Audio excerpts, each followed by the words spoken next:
It is a government of national unity that we will continue in our mission to drive rapid, inclusive, and sustainable economic growth, to create a more just society by tackling some of the huge challenges that our country faces. Unfortunately, I only hear about these measures that have been taken against me on social media. There is nothing of that nature.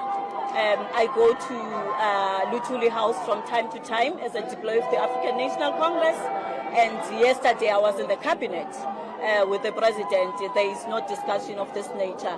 However, if maybe it is still coming, because some people can speculate and see things before they could happen.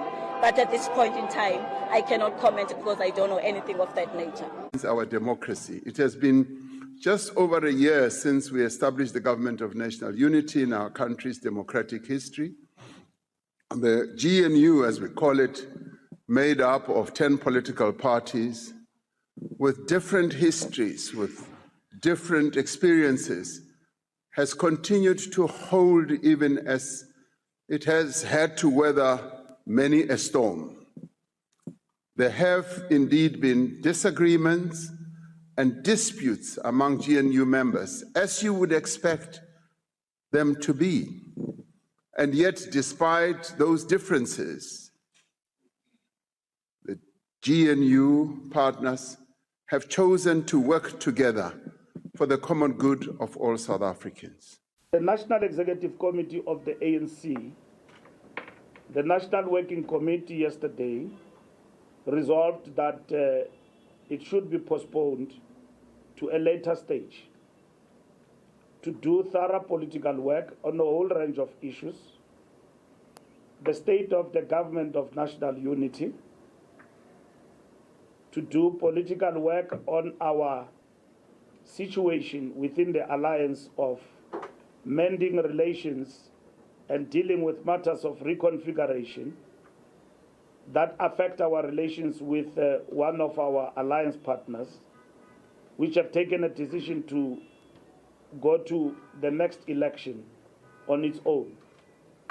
And that requires deep reflection and decision by the National Executive Committee. President, I can tell you now that even these things that they are putting a commission of inquiry on, they knew that what is happening. That is their modus operandi. They work like that. And then they act shocked and then act like they're taking decisions, they're being decisive. They're not being decisive. Even the whole commission of inquiry on Senzo Mchunu, it's a scam as well. It's an attempt to divert attention. They are saying the time period is 6 months. I can tell you in 6 months, the commission would have not started. They will still be discussing points in Lumina. Those who are studying law here, they are the law students here. They will still be discussing what are the technicalities, who must sit where, which camera must look at what direction. But you'll recall in the province, the only politician that deals with crime is me.